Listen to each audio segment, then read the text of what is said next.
ауаның құрамында да әртүрлі газдар болады, газдар қосындысы. Сол себепті мен бірінші топты азот ауаның құрамында болатын, екінші көмірқышқыл газы, үшінші оттегі газы және аргон газ болады екен. Сол себепті мен сіздерде 4 түрлі газдың құрамы, яғни топқа бөлінді.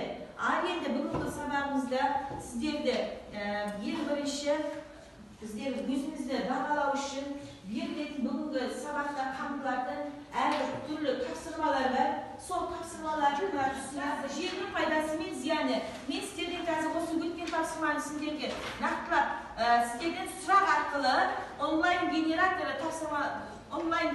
арқылы үй тапсырмасын сұрайтын боламын. Ал біліп отырған оқушылар тек қол көтеріп жауап береміз, жақсы ма? Ал бұлай болса, қанекей сұраққа дайын отырайық.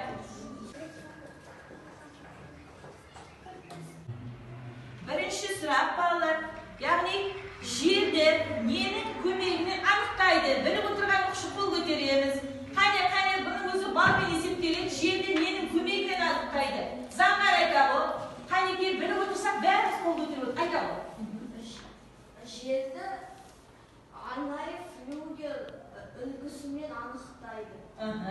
Келесі сұрақ, балалар нақтылап әдемілеп жауап береді. Ал келесі сұрақтың жауабына дайын болсақ, мінекей заңғарға мінекей уже 5 балы кетті. Ал бұл жердің қандай зияны бар? Ал Санжар айта ғой, екінші иә. Жердің зиянды әрекеттері жақсы ғимараттарды, ағаштарды құлатады, адам өміріне қауіп төндіреді. Келесі сұрақ, жердің қуат көзі ретінде пайдасы бар ма? Қанекей, молодцы мекім. Пайдасы жермен оның электр қуат көзін алады. Дұрыс, бал жинауына үй тапсырмасына. Заңға, Нұрасыл берік, Нақытына Санжар үй тапсырмасынан өздеріне 5 бал қоя қойдар, 5 бал жинады. Жақсы, ал бұлай болса, әрмен қарай кетеміз. Яғни, жедел жауап бере қояқ. Ауа дегеніміз не? Ауа дегеніміз не? Айта, өз ойымызды көрейік. Ауа дегеніміз ішінде газ, көмірқышқыл газдар бар қосылады. Адамның өміріне қажетті газ. Жақсы, отыра ғой. Маңызы не? Ауаның маңызы қандай? Дария, ауаның қандай маңызы бар? Балалар сұрақты мұқиятындай. Ауаның иісі жоқ, дәмі де жоқ, қойсын. Жақсы, иә, Нұрдәулет. Ауаның түсі жоқ, ол мөлдір, оның иісі жоқ, және ол серпімді және сығылады. Жақсы. Жалпы біздер ауа туралы толық түсінік, әлі толық білмейміз. Сол себепті қазір мен сіздерге ауа туралы жер шарының айналасын ауа қабаты қоршап тұр. Ол жер бетіндегі тіршіліктің көзі. Адам үшін ғана емес, жануарлар мен өсімдіктер тіршілігіне де ауа қажет.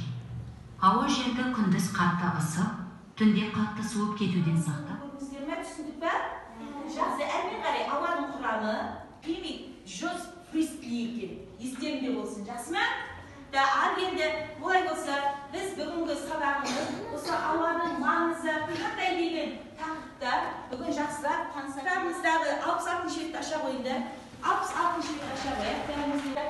Осы ауаның маңызы қандай деген тақырыпта мінекей мына кішкене берілген мәтін бойынша жұмыс жүргіземіз. Бекет, оқиғыш ауа ауа бізді қоршап тұрады және барлық тірі ағзалардың тыныс алуы үшін қажет екенін білеміз. Жалғастырайық.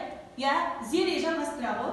Оттек тек тыныс алу үшін ғана емес. Ерасыл Күнзолай.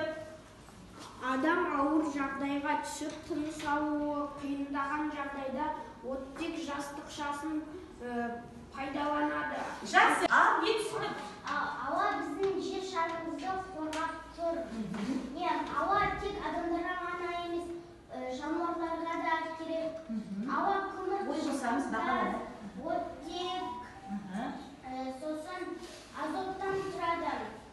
Ауаның 20% неден жаңа өте жақсы, неден тұрады? Аяғы неден тұрады?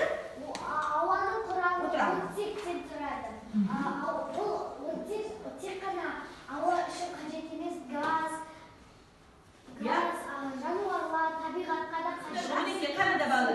Мына жерде, мына альпинистер, бұлар не үшін баллон киіп жоғарға шығып бара жатқан кезде? Жоғарыда ауа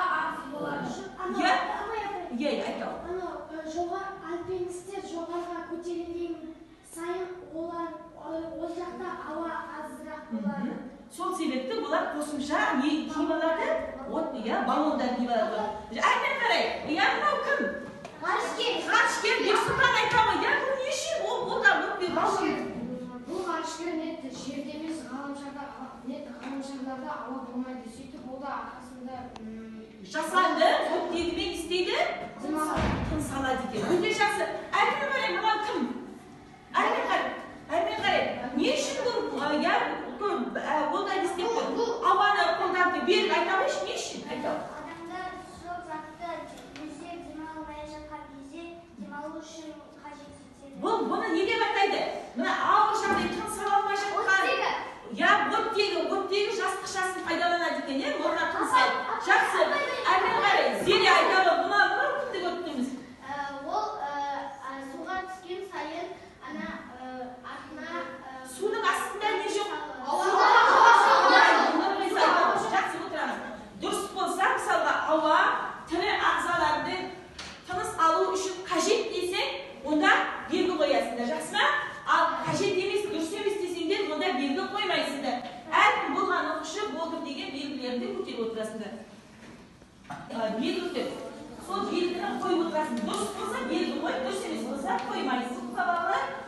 Ал қой болса, көрейік, әрқайсың өзің жеке-жеке жазған мына белгі қойған бәріне тексеріп отырыңдар. Кімдікі дұрыс, сол қазір жасыңды көтересіңдер, жақсы ма? Ал кімдікі қате көтермейсіңдер. Сол бойынша балл есептелінеді. Бірінші, адам, жануар және өсімдік ауасыз тіршілік ете алады. Жоқ. Көтермейміз, солай ма? Жоқ, жақсы. Ауа, ағаш, көмір, мұнай өнімдері, газ сияқты денелердің жану үшін қажет. Дұрыс па? Жақсы, дұрыс. Ауаның тағы және арқасында балалар. Енді біздер осы жаңағы ауаның оның қасиеттерін айттық. Енді осы біз түсінгенімізді енді зерттеу жұмысы арқылы қазір анықтайтын боламыз. Себебі су құйған стаканы бар, не болады? Соны ойласып алды. Көтеріп ағызасыз. Ал ойласып болдық ба? Ойланып отырайық қазір. Сіздер неге майшамды қазір маған осы зерттеген жұмыстарымды жасай берді. Сендер мына көре бер. Қозғама. Ал енді бақылап тұрыңдар, балалар бәрі бақылап қарап тұрайық. Бақылап мына жерде не байқап тұрсыңдар?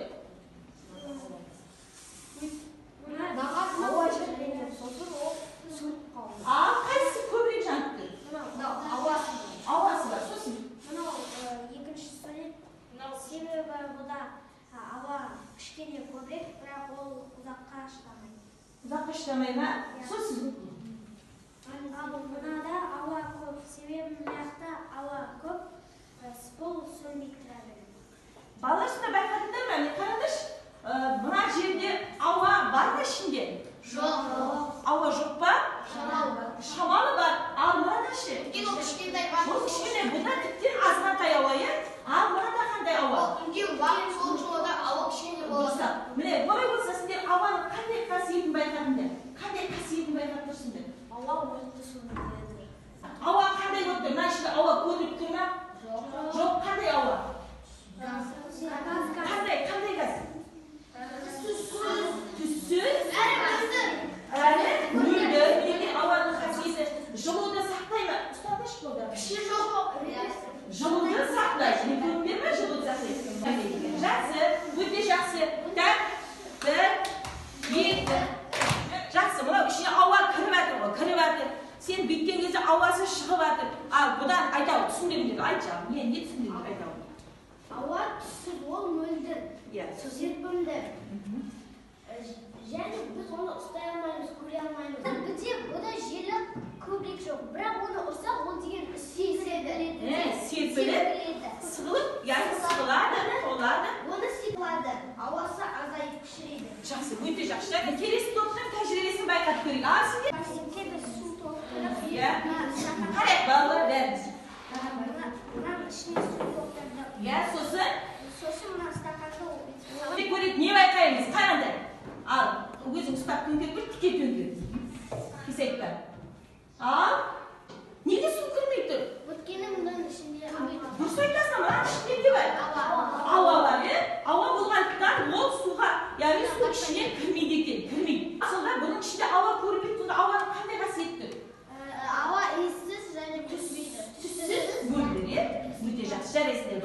Bәріміз қайнет өте тамаша жауап. Сіздер шарды үрдіңдер. Шарды не байқадыңдар? Ағай, ішінде ауа бар. Қандай қасиетті байқап тұрсыңдар? Біз айтасың. Яғни үре бер, ауа ішіне не істей береді? Сонда ауаның пішіні бар ма? Жоқ. Мінеке, ауаның қасиеті пішіні жоқ. Ауаның қанша отырса, ауа соншама не істей береді? Кете береді.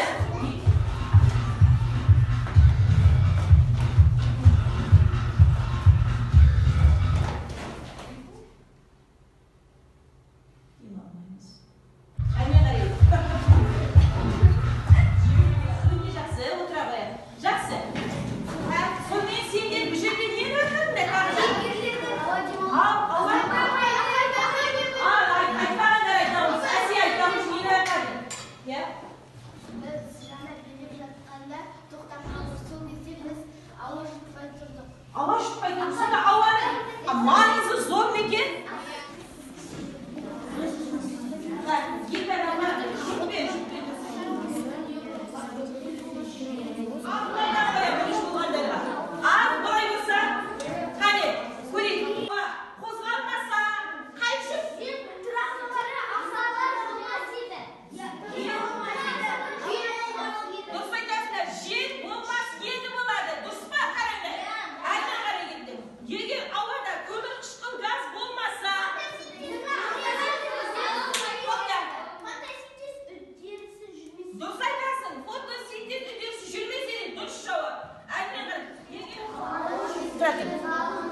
Ауаны зерттеген ғалым Джозеф Пресли Карлин Чарльз Дарвин.